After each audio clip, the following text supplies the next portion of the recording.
me, you, we're the ones that have to wear it. So our opinion's the only one that matters because we're the ones walking around 24/7, you know? And if we're happy and comfortable with it, that's all that matters. Real quick, guys, this video is sponsored by Lord Hair. Lord Hair makes a great product that you can order direct from their website to your doorstep. They're doing a Black Friday sale right now, and you can use my code Jake Kent for $20 off plus their site-wide Black Friday sale. Go check out the link in the description, and let's get back to the video.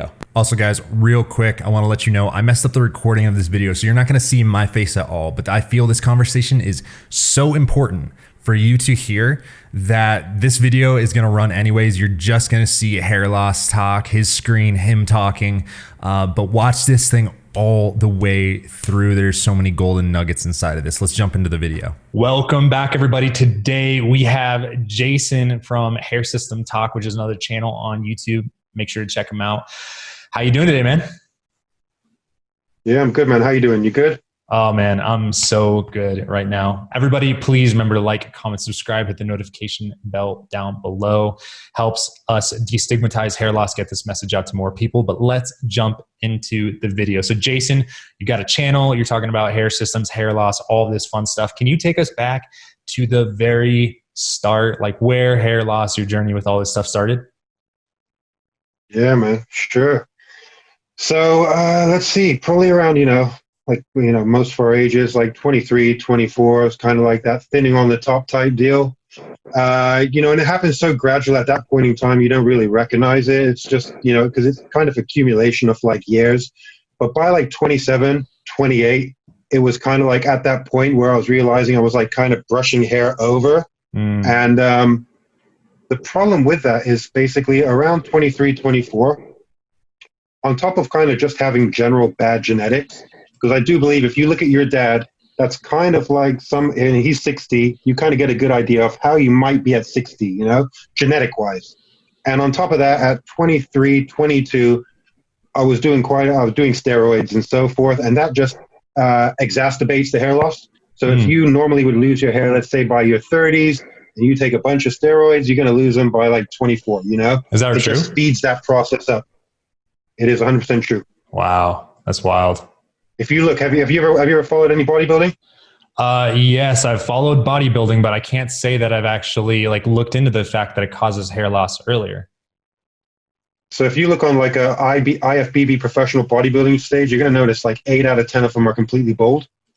Or maybe 1 or 2 might be wearing a hair system, but it's just, when you pump that much testosterone in your body and that conversion of DHT, that's going to make your hair fall out extremely quick, probably 5-10 years quicker than what it would have fallen out at its kind of own genetic pace. So you trade off big, sexy muscles for some small peanuts down below and a nice shiny dome. All right, cool. But from experience, those peanuts do go back to normal size after a couple of weeks. A couple of months. Good. Okay, I was worried about that, man. I've had some proper small peanuts. I'm not even going to lie to you. Peanut size. I'm not even kidding to you, bro. Oh my God, dude. My shit, I was like literally like, yo, there's nothing down here, man. I'm overdoing this shit, And thankfully, everything's back to normal. I'm back to like, normal size, something like that, an egg size, perhaps. I don't know. All right, everybody in the comments, please make sure you leave a congratulations message to Jason and his no longer peanut-sized peanuts.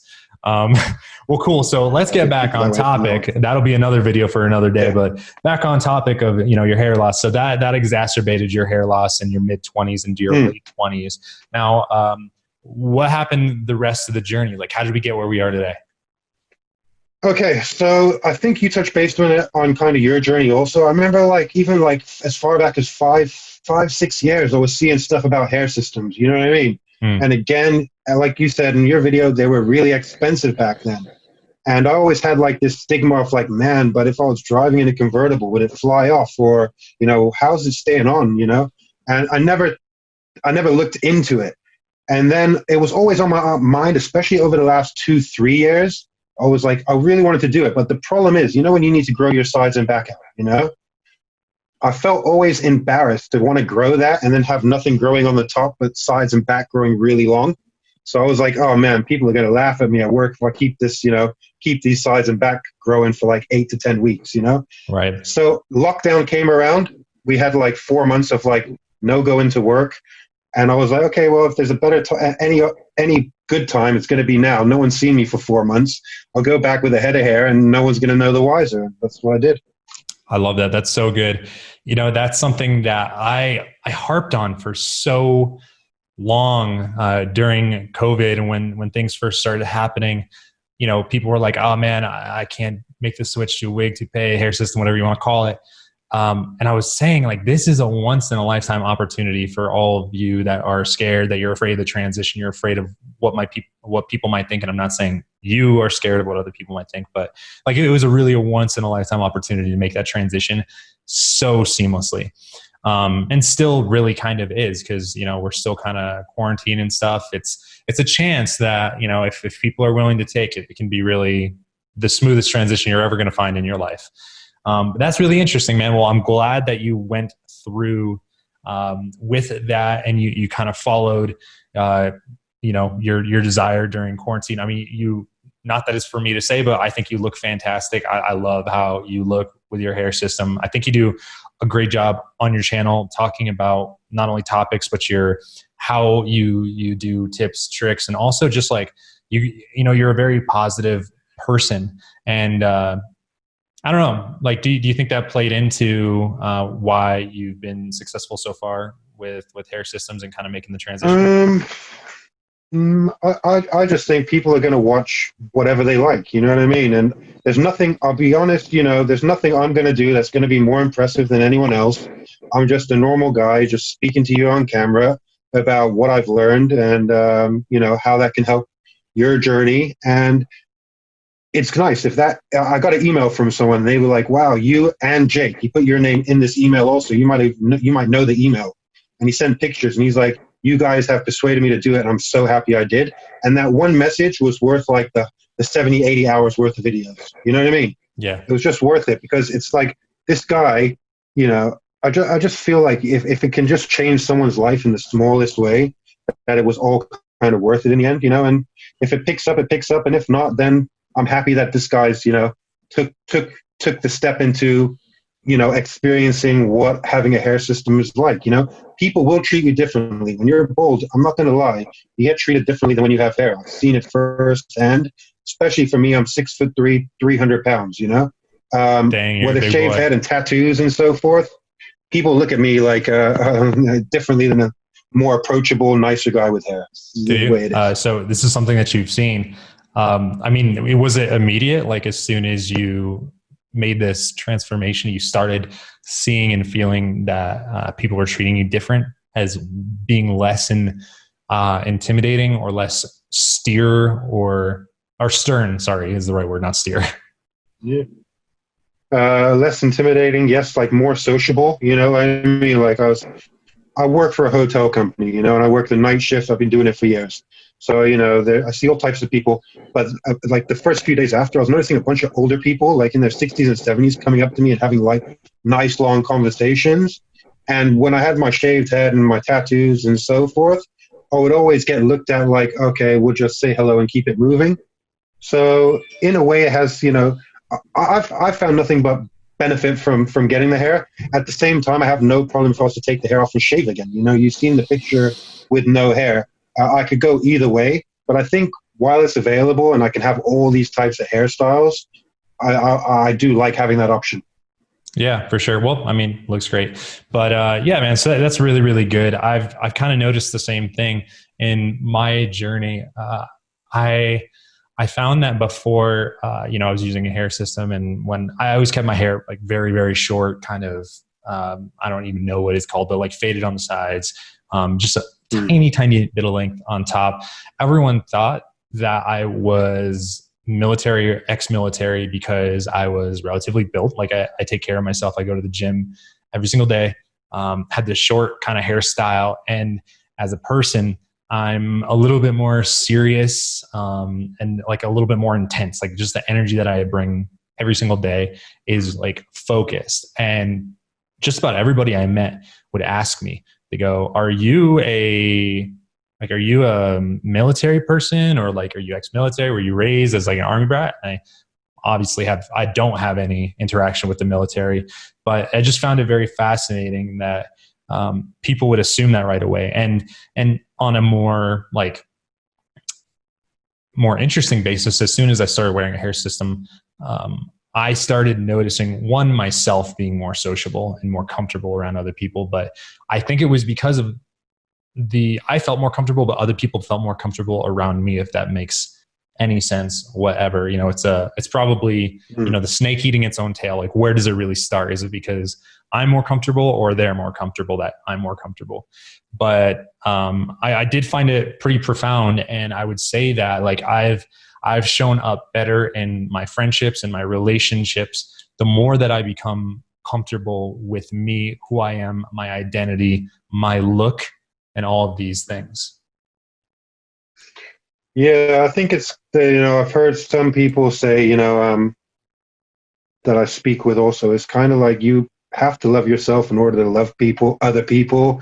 And I think it all is going to start with you at the end of the day. You know what I mean? If you're not comfortable in your own skin, how can you build those types of quality relationships? You know what I mean? So it all goes about I think, taking care of yourself and doing whatever you want to do is the most important thing. And I would never say, just don't get a hair system because, someone's going to think something of you. Because then if you think that way, man, you can kind of apply that to everything and you'll just never succeed, because you'll always be people pleasing.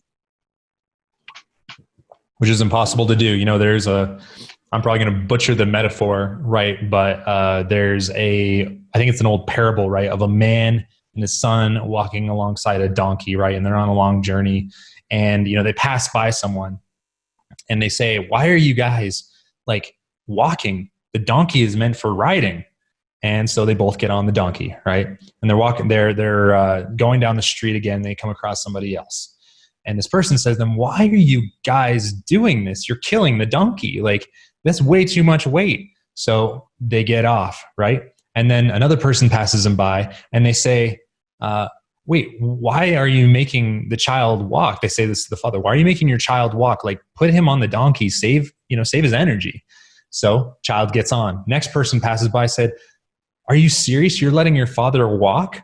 Why are you on the donkey when he should be on there? He's older than you, right? And the whole idea of this parable is that you never can please everybody. You are always going to displease somebody. So why don't you just do what makes you freaking happy and what makes you the best version of you for this world?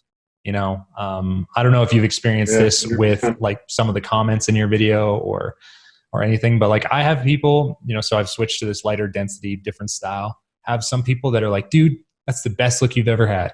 And then I have another crew of people that are like, dude, I love the old look way better.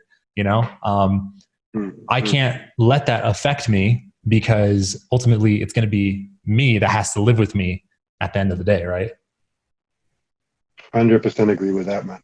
I was going to say, you know what I mean? Like, if it ever come up, like, what do you think of something? I was going to be like, man, me, you, we're the ones that have to wear it. So our opinion's the only one that matters, because we're the ones walking around 24/7, And if we're happy and comfortable with it, that's all that matters.